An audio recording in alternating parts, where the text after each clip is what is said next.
কাজের জন্য কেউ কাজ দিচ্ছে না। এই যে আপু, কিছু টাকা দেন না প্লিজ, আমরা সকাল থেকে না খেয়ে আছি। আমার কথা বাদ দিলাম, এই ছোট্ট ছোট্ট বাচ্চাদের দিকে তাকিয়ে কিছু টাকা দিন প্লিজ। এই যাও তো। উফ, কোত্থেকে যে আসে এই ছোট লোকগুলা। আন্টি, আমাদেরকে একটু খাওয়ানোর ব্যবস্থা করে দিবেন। এই যা তো, কোথা থেকে যে আসে পাগল ছাগলের দলেরা। ও ভাই, আমাকে একটা কাজের ব্যবস্থা করে দিন না। আরে ধুর বেটা, আমি কি সার্কুলার নিয়ে বসে আছি নাকি?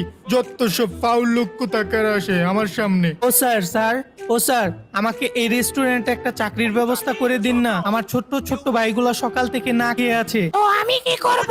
দূরে গিয়া মর, এইখানে মরলে গন্ধ আসবে। আবে, তোকে যে কি করতে ইচ্ছা করতেছে, তুই দাঁড়া। বেটা ফাউল কোথাকার, একটা চাকরির ব্যবস্থা করে দিবি না, উল্টা পাল্টা কথা বলছিস আমাকে। আরে ফ্রাঙ্কলি দাদা, তো ধৈর্য না গো, একটা না একটা ব্যবস্থা হয়ে যাবে। কিন্তু ভাই, তোরা তো না খেয়ে আছিস, সত্যি বলতেছি এখনো ক্ষুধা লাগেনি। ও ভাই, কিছু টাকা দিন না, বাচ্চাগুলোর মুখে খাবার তুলে দেই। বিষ খাওয়া গিয়ে তাহলে টাকা দিব। কি বললি রে তুই? বিষ খাওয়াতাম? তোর এত বড় সাহস! এই দাঁড়া, তুই দাঁড়া। প্রথমত তোদের মানবতা নেই, দ্বিতীয়ত এই বাচ্চাগুলার দিকে তাকিয়েও তোরা উল্টাপাল্টা কথা কিভাবে বলতে পারিস? আরে ফ্রাঙ্কলি দাদা, আমাদের কথা লাগেনি, চলে আসো তাড়াতাড়ি। হ্যাঁ হ্যাঁ, আসতেছি। এই যে ভাই, শুনতেছেন? ও ভাই, কিছু টাকা দিন না, এই বাচ্চাগুলো না খেয়ে আছে, খাবার তুলে দেবো ওদের মুখে। আরে যা তো, আমি কি টাকার গাছ লাগি? ও বাবা রে, দিল। তুই যে কি বলতে চেয়েছিস আমি ভালো করে জানি, এখন পালাচ্ছিস কেন? এই আমার বন্ধুকে মারলি কেন? তোর বন্ধুকে দিয়েছি একটা, আর তুই এখন খাবি 100। টাকা দিবি না, আবার বড় বড় কথা বলবি, উল্টা পাল্টা কথা বলবি। ও, দুইটা তিনটা, বাহ, হাতে তো ভালোই জোর আছে। এই নে সামলা। আহ, এই নে আরেকটা। এই নে। আয় আয় আয় আয় আয়। এই নে। রে মদনা, ওঠ ওঠ, ফাইট করবি না, ওঠ। সাহায্য করবি না ভালো কথা, কিন্তু এইভাবে অপমান করিস কেন? আজকে বিপদে পড়েছি বলেই তো তোদের কাছে সাহায্য চাইতেছি। আরে লিন্দা, তো তোমাকে ফাইট করতে হবে না গো, আমাদের কোনো কথা লাগেনি। কিন্তু তুমি একটা চাকরির ব্যবস্থা করো, তাহলেই হবে। হ্যাঁ, আমি জানি তো তোদের ক্ষুধা লেগেছে কি লাগেনি। হঠাৎ করে আমার ব্যবসা এত মন্দা গিয়েছে, সবকিছু আমি বিক্রি করে তাও এখনো ঋণী হয়ে গিয়েছি। আজে দাদা, এত চিন্তা করলো না তো, কিছু না কিছু একটা হয়ে যাবে। হ্যাঁ পিনচান, সেই আশায় রয়েছি আমি। দাদা, পুলিশ আসতেছে, পুলিশ। কি বলিস? পুলিশ কোথা থেকে আসতেছে? আরে এটা তো পুলিশ না, অ্যাম্বুলেন্স আসতেছে। ও, বুঝতে পেরেছি, ওই যে একটা ফাউল লোকটাকে যে পিটিয়েছি, কেউ হয়তো বা অ্যাম্বুলেন্সকে খবর দিয়েছে। এই তো অ্যাম্বুলেন্স চলে এসেছে। বাহ, কি দারুণ সার্ভিস দেয় অ্যাম্বুলেন্স। আমি বরং সামনে গিয়ে দেখি ওরা কি বলে। বাহ, কি সুন্দর অভিনয় করতেছে, অসাধারণ। একটা ঘুষি খেয়ে এই অবস্থা, ভালো করে মারলে কি হবে কে জানে। আঘাত তত বেশি নয়, এই তো মেডিসিন লাগিয়ে দিয়েছি, এখন সুস্থ হয়ে যাবে। চলো আমরা চলে যাই। হ্যাঁ হ্যাঁ, চলো চলো। এই যে ভাই, ওকে কে মেরেছে আপনি কি জানেন? আমি আমি কিভাবে জানবো? এই লোকটা এখানে পড়ে আছে অনেকক্ষণ যাবত, আমি দেখতে আসলাম। কে বা কারা করেছে আমি তো জানি না ভাই। আচ্ছা ঠিক আছে ঠিক আছে, ও সুস্থ, ও নাটক করতেছে।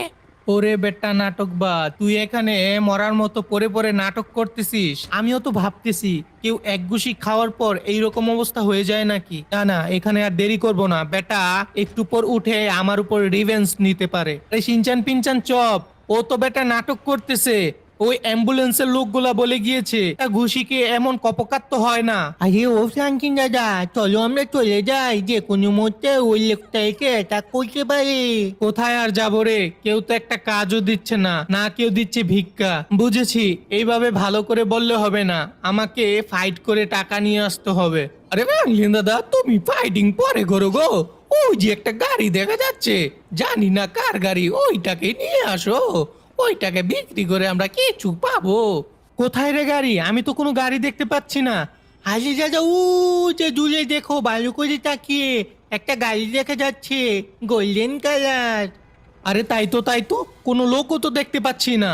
আমি ওই গাড়িটা নিয়ে আসি, তারপর ওটাকে বিক্রি করে কিছু ইনকাম করতে পারবো। সময়টা যে এত খারাপ যাবে, হঠাৎ করে আমার এই রকম অবস্থা হয়ে যাবে, আমি তো বুঝতেই পারিনি। ওই তো গাড়িটা, এই গাড়িটাকে বিক্রি করে কিছু একটা করার চেষ্টা করব। এই গাড়িটা বিক্রি করলে ভালো দাম পাবো। আরে কি, এ তো ধ্বজভাঙ্গা গাড়ি। এই গাড়ি আমি বিক্রি করব, এটা চলবে কি না আদৌ সন্দিহান আছে। দেখি তো চালিয়ে এটা চলে কি না। যাক স্টার্ট নিয়েছে, কিন্তু এই গাড়িটা চালিয়ে যে কত দূর যেতে পারবো সেটাই তো আমি এখন ভাবতেছি। আমার মনে হচ্ছে এই গাড়িটাকে কেউ ফেলে দিয়েছে। এত পুরনো গাড়ি, দেখো তোমরা ভালো করে, এই গাড়ির চারপাশে কি ঝং ধরে গিয়েছে। আর চাকাগুলোর অবস্থা দেখেছো? মনে হচ্ছে সবগুলা চাকাই বসে গিয়েছে। উঠে পড় সিনচান পিনচান চপ। হায় হায়, আরে ফ্রাঙ্কলিন দাদা তুমি এটা কে নিয়ে এসেছো গো? কেন তুই দেখতে পাচ্ছিস না? এটা হচ্ছে ল্যাম্বরগিনি। এটাকে বিক্রি করে দিলে আমরা লাখ লাখ টাকা পাবো। ঘেট ছাই। জুজু ফ্র্যাঙ্কিন দাদা, তুমি শুধু মজা করতেছো। এইটা তো জংপোজার গাড়ি। এইটাকে বিক্রি করলে 10 টাকাও দিবে না কেউ। আরে কি বলিস? 10,000 টাকার বেশি বিক্রি করতে পারবো, কিন্তু এই 10,000 টাকা দিয়ে আমাদের কি হবে? তাও আবার এটা ভাঙারিদের কাছে বিক্রি করতে পারবো। দেখছিস না গাড়ি কি করতেছে?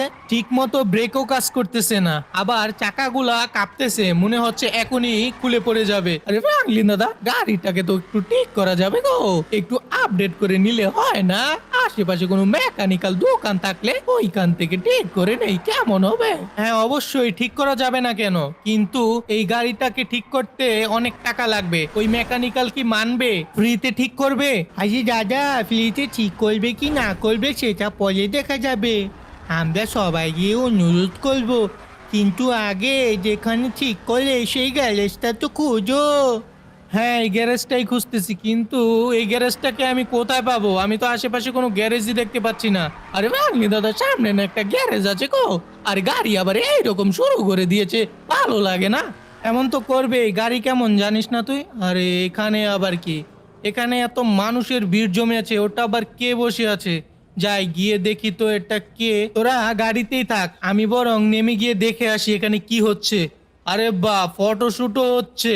কে এই ব্যক্তি? কি করতেছে এখানে ভাই? দাঁড়া, গাড়িটা রাস্তার মধ্যে রাখা যাবে না, আর একটু সামনে নিয়ে যাই।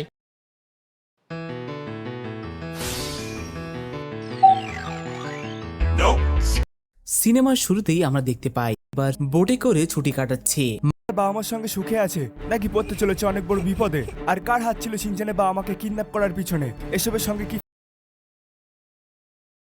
তো গাইস, আজকে ভিডিওতে আমরা দেখতে চলেছি সিনচানের জীবন কেমন কাটছে। সে কি তার বাবা মার সঙ্গে সুখে আছে নাকি পড়তে চলেছে অনেক বড় বিপদে? আর কার হাত ছিল সিনচানের বাবা আমাকে কিডন্যাপ করার পিছনে? এসবের সঙ্গে কি ফ্র্যাঙ্কলিন জড়িত? দেখতে হলে সঙ্গে থাকুন।